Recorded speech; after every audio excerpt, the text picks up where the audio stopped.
Welcome back to the monthly Q&A. If you have any questions, put them in the comments section. So without further ado, let's get started. Would you recommend pull-ups for a 20 down workout or a different exercise target the back like inverted rows? Are you strong enough to handle it? If so, enjoy the gains, my friend. But let me tell you this. I tried 15 down in the middle of a workout and I was forced to use a band because the low rest interval is just the nature of it. It's a lot of volume when you add it up. It'll bury you to the ground, man. Pump, the stress, the fatigue. It's just extremely exhausting. We can't even compare that to doing, say, a 30 down push-up workout. It's much harder. You'd have to be able to rep over 30 strict pull-ups in one set, unless you're resting all kinds of time, and that pretty much defeats the purpose of doing a 20 down in the first place.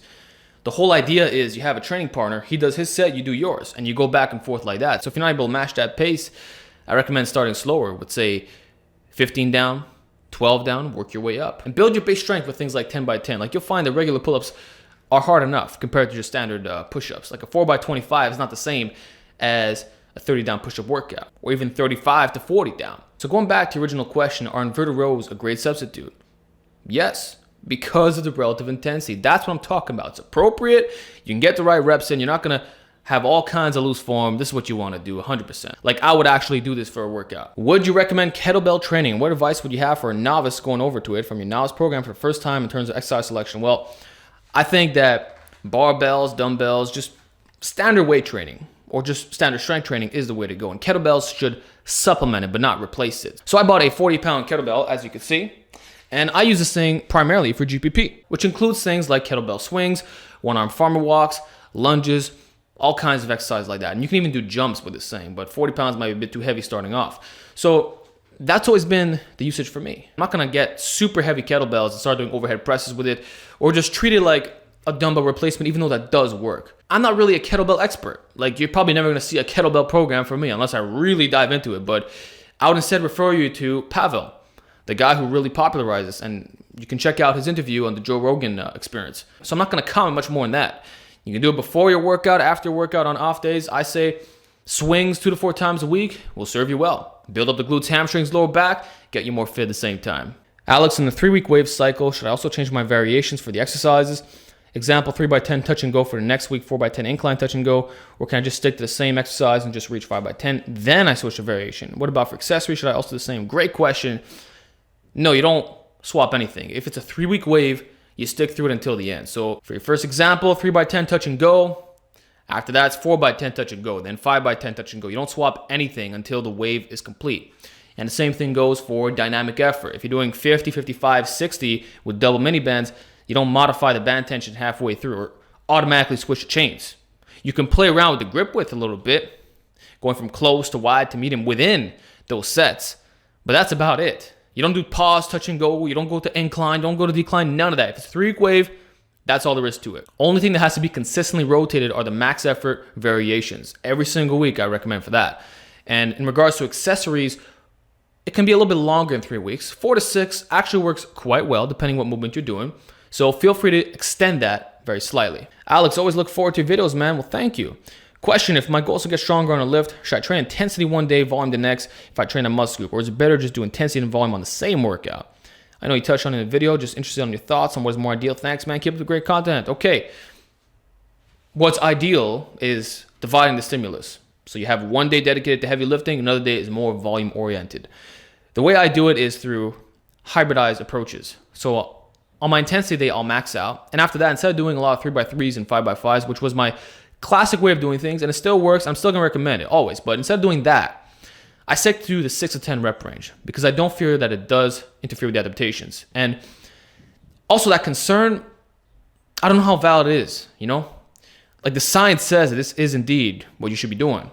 But anecdotally, strongman competitors have been breaking this rule for God knows how long. And there's many other athletes who do the exact same thing. Maybe it's not so black and white as we once thought. And what made me question this ideology more and more was actually doing daily cardio. I would do it right after my freaking workout. I'd do 10 kilometers in a shot frequently. And I started mixing in different approaches and I didn't notice a slowdown in gains. If anything, I got better results because my total volume was higher. I was training more like a bodybuilder. So I guess it depends on a case-to-case basis, but my textbook answer would be mix it up. Day 1 rep max, 3 by 3s, everything heavy, and not going more than, say, the 10 rep range. But I think another way to approach this is intensity day can be 3 by 10, but then volume day might be 3 sets of 15. or reps at 20 while doing the same exercise if you choose to do that. Feel free to mix in a little bit, but make sure there's still somewhat of division. Hey Alex, do you think protein supplements are needed for a late novice to build muscle? I think you can hit your genetic limit without ever taking a protein supplement. Enough said. How do you like the Thompson fat pad? One of the best buying decisions I've ever made in my life. For anyone as a home gym, don't get those shitty 10-inch pads. They're absolute garbage. You're going to wreck your shoulders. Get something a little bit thicker, man. It doesn't have to be a fat pad, but the road competition benches, I believe, are 12.5 inches wide. And that's a lot better than the crap you see at the gym. I don't want to bench on that ever again. Straight up. I'd rather do a floor press if I'm going to the gym. So, like, let's say I didn't have a home gym. I might even donate a fat pad to the goddamn gym. That's how beneficial it is. I would definitely recommend it 100%. I never want to do a regular bench again. It feels so much better. Now, you might be forced to in a powerlifting competition, but that's just, it's a niche little thing. And you know what? They should be using fat pads in competition. And there's good reasons for this. Check out Donnie Thompson. Look at his YouTube channel. Listen to his arguments regarding why this is actually the best way to press. And if you actually try it, you might experience the same thing. So for me, I can't tell you how much better my shoulders feel when I do this. Hey Alex, can I still get as much gains doing rack pulls or lighter weights and more volume compared to heavy singles and triples? I'm 5'9", 178, trying to go bear mode with compressed lumbar discs. Okay, you're not going to be overloading, so the lumbar disc issue won't be a major concern. Your question is it going to be sufficient stimulus for your traps to grow? And in that case, I would say yes. If you're going close to failure or directly at it, there won't be any problems. And this is something I discovered later on. Like, I used to do a lot of heavy rack pulls, 5x5s, 1-rep maxes, triples. And it actually did work for getting me yoked, and I promoted it for a long time. And I would still say that it works. But you have to look at the recovery aspect of things and how feasible it actually is. And also from a gains perspective, would you have gotten better gains using a higher volume approach with a lower weight? Like if you're using 500 pounds for, say, a rack pull above the knee, that's not a lot of weight for that exercise specifically. And if you're doing below the knee, you're going to obviously be a lot lower than that. So it's all about going close to failure and maximizing that weight stretch. Think about the farmer walk. Most people don't go super heavy on it, right? But because they go for long periods of time, the stretch just absolutely wrecks them. Alternatively, you could also do power shrugs and rack pulls combined. So you would shrug to failure and then rack pull your weight till it's done, or just hold the weight until your traps just can't handle it anymore. So it's not even the hip hinge itself, which there isn't really much of hip hinge if we're talking about above the knee, but if it's below the knee, for example, just pick it up, hold it for time, you'll be fine. If we're talking about the traps specifically. What's your thoughts on sandbag only workout program for absolute strength? Also, do you think there's good carryover with sandbag to other lifts? You need to have the right sandbag, but I know lots of companies are selling them nowadays. You can get 100, 150, even 200. And let me tell you this, a 200-pound sandbag does not feel like a 200-pound barbell. It's significantly more challenging. A guy who can do 200 pounds for reps on the OHP probably has close to 300-pound strict press. And that's not even over exaggeration. It's tough as hell. So yeah, if you want to build absolute strength, there's no reason why this would not work. It's just that it could be very awkward for many exercises and just the loading itself. And then you have to track the progression. How exactly are you going to do this? You're going to progressively add more sand? And what if you want to do back downs? You're going to open up the sand, take it out? Like, you know, for a lot of people, this is not going to be the most feasible option. But if you're someone who is very creative, you know how to track everything, that's not going to be an issue for you, then enjoy the gains. I honestly don't see a problem for this. Like, I maintain my legs quite nicely with only using a 100-pound sandbag. I would do 5 sets of 20, especially reverse jumping lunges. Good mornings with the sandbag are absolutely incredible. I do Zercher position. It's just great. Like 100 pounds on that thing feels like I'm going heavier on a barbell. So lots of exercises is totally beneficial, but you got to know what you're doing. And in regards to carryover, obviously it's high as hell. You're going to get much more carryover from sandbag training than cables and even bands. Straight up, like, sandbags will get you mad strong. And there's a reason why many old school and even modern strongman competitors still use them. They work. Is calf size mainly genetic, or can everyone grow large calves? I think everyone could grow larger calves than what they have right now. And there's certainly a genetic element in terms of how low or high it attaches, in addition to the overall appearance and how fast they develop. But I hear a lot of guys complaining, I have terrible calf genetics because their starting point is skinny calves. That just means you have untrained calves, motherfucker. Has nothing to do with your bad genetics. It's like saying, I have bad arm genetics because I started off with like 11, 12 inches.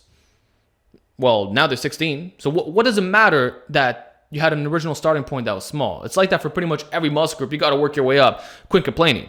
How many of you guys have consistently trained your calves, let's say 4 times a week, with appropriate volume, appropriate progressive overload for years on end? Have you seriously trained your calves for 5-10 years straight and not gain any muscle whatsoever? I call BS. But hey, if you are that rare individual who actually put in the work and didn't gain anything, then I'm sorry to hear that. But yes, calves are stubborn. I'm not going to deny that. And there's certainly a genetic component to it. But most guys have never put in the work. And that is the fundamental problem. Hey, Alex, would you recommend 3 times a week MMA fighting as cardio work? Yeah, sure. If you're able to recover from it and it blends well with your program, I don't see a problem with it. You can even do a full body twice a week or a full body 3 times a week. Monday, Wednesday, Friday, full body. Then Tuesday, Thursday, Saturday, MMA. And then Sunday, completely off. And you could do like a heavy, light, medium setup. That would work very, very good. Just that make sure you're eating enough food. Make sure you're sleeping properly. When I notice guys mixing in that type of training with weights, when they go past 3 times a week, it tends to be more problematic for the recovery. But 3 tends to be a nice little limit, provided that they're managing all the other variables correctly. So you're going to have to know what you're doing regarding weight training, but I don't see a problem with it. Like, MMA training is brutal as hell. For anyone who's done it, you know exactly how you feel after even 30 minutes of doing it. It's rough. You're gassed out. Your muscles hurt. It's pretty much a full body workout. And yeah, it's GPP, straight up. And if you did only MMA training and then you went for a jog right after, it'd be a joke.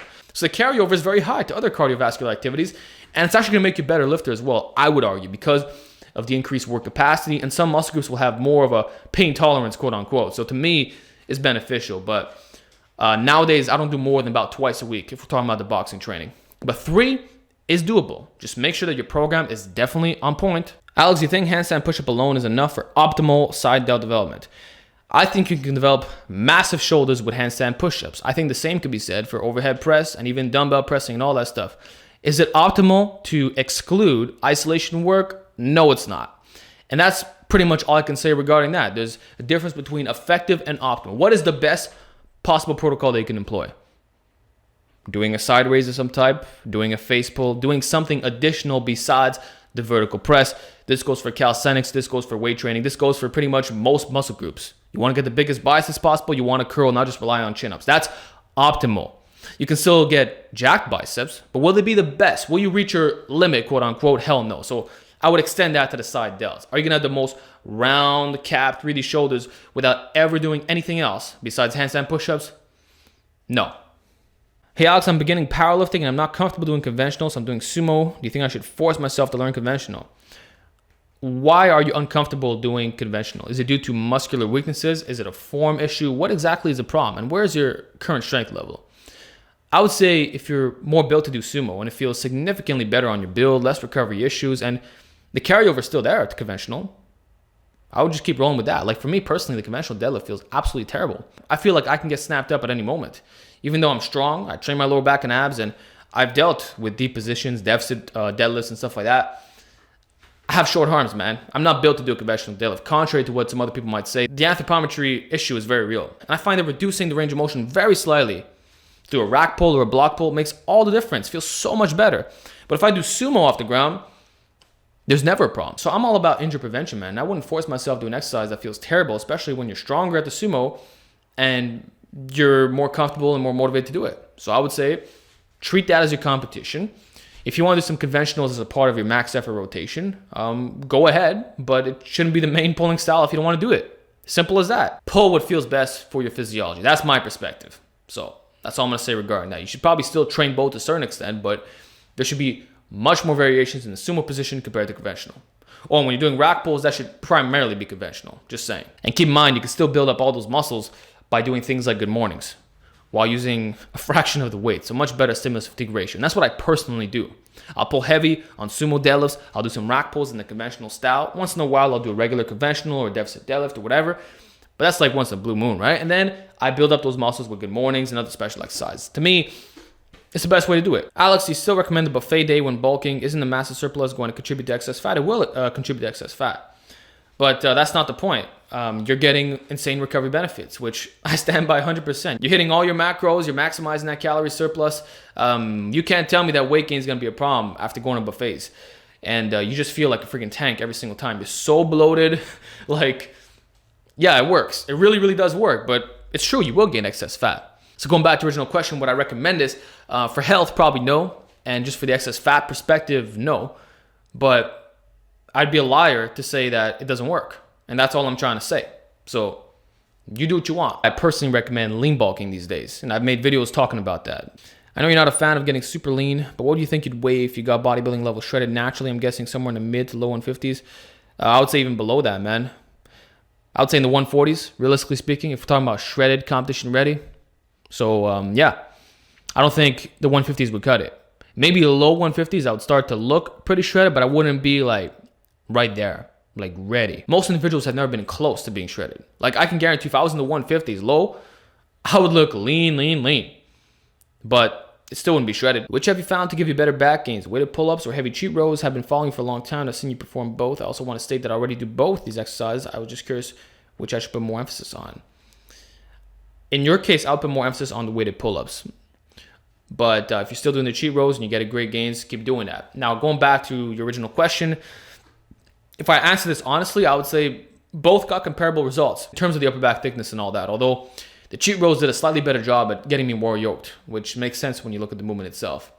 But long term, I found that the pull-ups were more advantageous because it didn't affect my recovery as much.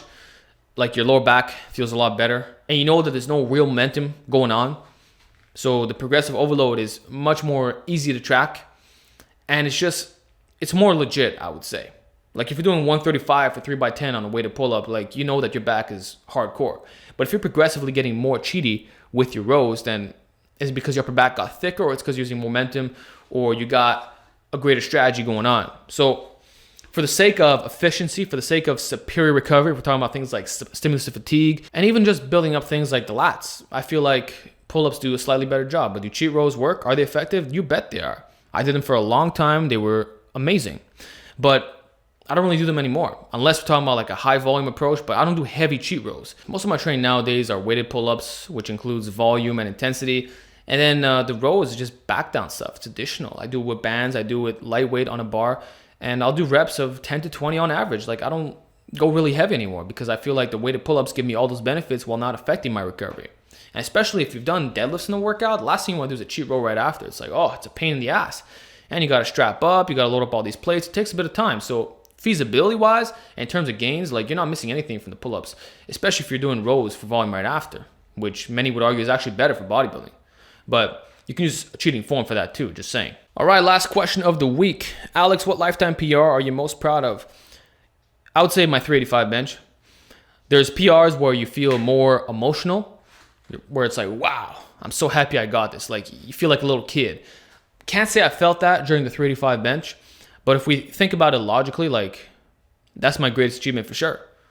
It's a heavy ass weight, dude. As a real natural hitting numbers like that, I never thought I was going to do it. I've been training so consistently, always playing around with the variables and sticking to my guns with concurrent periodization and just everything that I preach. And to get that, and especially the way that I got it through not even practicing the lift, it blew my freaking mind, guys. You saw the entire journey leading up to that point. I didn't even do the regular bench. I literally went back to my roots and it freaking worked. And knowing that I got more potential inside of me, knowing that this journey is still ongoing, it's just amazing to see. So I'm just really proud of myself because the bench press is a hell of a lift. Now, if we're talking about the most emotional lift that I felt, it might have been the 585 behind the back deadlift, the first time I did that. Now, I eventually hit 655. And that was a pretty badass PR as well. But the first time I got that 585, I was like, wow. There was something indescribable about it. But obviously, it's not the most impressive thing I've done. I would say the 165-pound chin-ups of all the positions and the 385 bench was extremely impressive. My 230 dip, happy about that too. But just my best lift, 385 bench, man. So that's what I would say regarding that. And I'm going to keep working on it and showing you how this works. So that's it, guys. Hope you enjoyed this monthly Q&A. If you got more questions, put them in the comment section, and I'll talk to you all next time.